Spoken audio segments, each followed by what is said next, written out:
We're very pleased today to be speaking with Dr. David Rothenberger, previous president of the American Society of Colorectal Surgeons, currently in practice in Minnesota, and he's had a big experience with rectal cancer. But Dave, let's start by maybe summarizing what got you interested in colorectal surgery and then how your career progressed. Sure. Well, it's like a lot of things in life. It's serendipity. It's who you meet and what influences they have. This was the last thing in my mind when I started medical school. I was going to be a pediatrician or an internist, I think. And then when I finished med school at Tufts, I was matched into an internal medicine program, but it was called an R1. So we had 2 months of electives in surgery. And my first month of the year was on the burn unit at St. Paul Ramsey, which is a level 1 trauma center. And I ran into Phil Robbins, who was a resident from the U, who was in surgery at that time, subsequently went into colorectal surgery. Phil was kind enough to pick me up each day, and we'd drive to work together. And he talked to me about, why are you going to be an internist? Why don't you want to be a surgeon? And from that, I think he started to make me think a little bit differently about my career. He introduced me to Stan Goldberg at some point along the way. And Stan, of course, is one of those connectors. Mm-hmm. He immediately invited me whenever I wanted to come to their weekly meetings. Involved me as the years went on, and to make a long story short, after about 8 months of internal medicine internship, I switched to surgery, and as I got into surgery more, I liked a lot of different parts of it. Well, one thing I knew for sure was I'm a better specialist than a generalist. Mm-hmm. And I went back to the conversations I'd had with Phil and with Stan. During my research year, I attended almost all the meetings that the colorectal group had. That was the time I got to meet John Bowles, who became subsequently one of our partners and my first partner in the St. Paul side of our private practice. And it just evolved in a way that was hard to foresee when I first went down this path. I must say that it's continued to be a remarkable specialty for lots of reasons, and the group in Minnesota that Stan put together on the sort of backdrop of having had Bill Bernstein as the proctologist at the university, mm-hmm. but also in practice in St. Paul and at the VA. And then Stan sort of came along and had a vision for keeping the university where he had trained, the Department of Surgery, very much involved in the colorectal mm-hmm. organization at that time. And he just evolved a practice that allowed, I think, sometimes the best of all worlds, both the best of private practice, best of university practice. Mm-hmm. Could you describe your interaction with the society? How you got involved in it, how you progressed? Again, I think it was in part due to Stan getting me involved as a surgical resident. He started introducing me to a number of people who would come through town as visiting professors to the Division of Colorectal Surgery. I clearly wanted to go to the national meetings, started going, and by the time I finished my fellowship, I was interested in participating wherever I could. I just got into committees, mm-hmm. The usual pathway. You start at the committee at the bottom, no one knows who you are, and you do your homework, and slowly you move up. And that was really what it was all about. I think there was nothing magical about it. There were some really, really challenging times during those days because the finances were quite tight mm-hmm. in the society. And I know locally we had lots of discussions about how can we keep a residency going and still do this in the current world. But over time, things have evolved, and here we are. You've got a great national society, got a big international meeting going on right now, and it's just fun. You've had a big influence in the Research Foundation. Could you comment a bit about that's interaction with the society over the years? Yeah. The Research Foundation has a special place in my heart for a couple of reasons. The timing, again, serendipity, but the Research Foundation had been sort of a moribund organization for many years. It had been on the books, but really wasn't doing much. And then a number of people, really good people, led by Pat Mazier and some of the other people that I'm sure you've interviewed, decided they wanted to resurrect that. And Tom Daly was one of these people, clocking on the name from Connecticut. Can't think of it. They'll come to me later. So, you know, these people started to think, well, we can raise the profile of the Research Foundation, raise some real money, and they started making some inroads and developed the Gold Eagle campaign, and I helped with some of those things early on. And then there became sort of a rift. There were two camps evolving and emerging out of the society and out of the Research Foundation.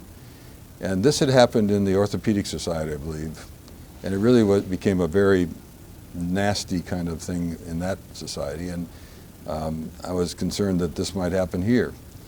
And it was getting more and more that there were two camps. One camp that felt that the Research Foundation was going off on its own and doing much too many things in the name of colorectal surgery, but not under the auspices of our society. Mm-hmm.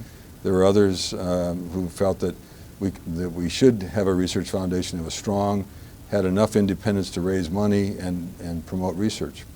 I was in that camp, and we worked with a lot of people to try and make that happen. John Collar was instrumental in setting, I think, a really important precedent, and that was, if we're going to give grants, it has to be done on the basis of scientific and validity and quality.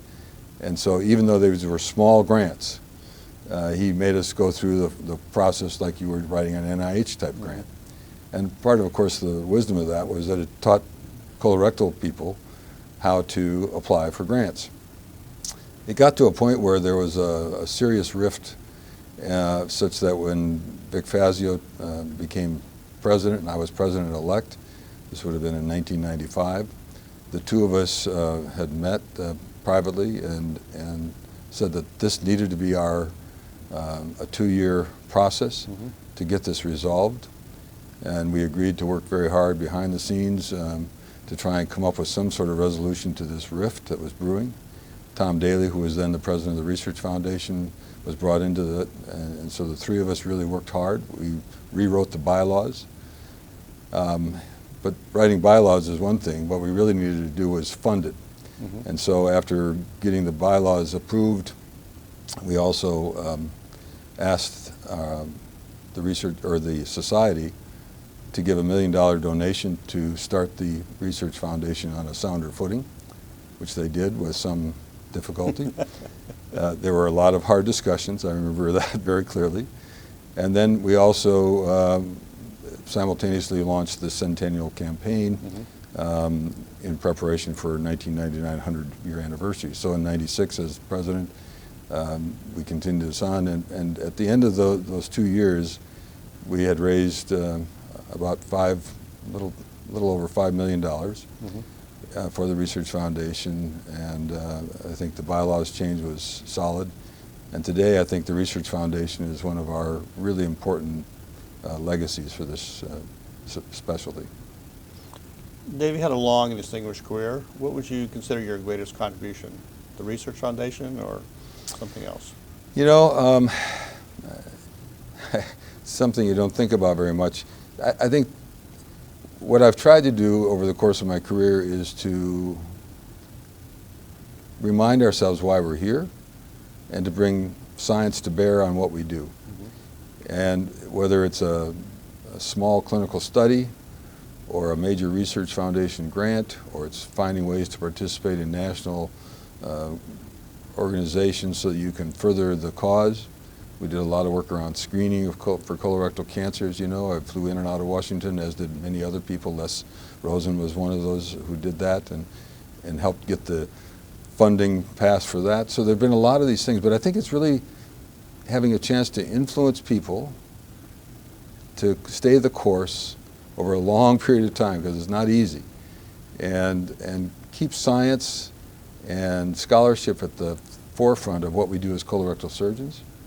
And the reason you're doing that is because you want the best for our patients. That's why we did this in the first place, and that's really what it's all about, I think. So what challenges do you see for the society, or what do you think about its future?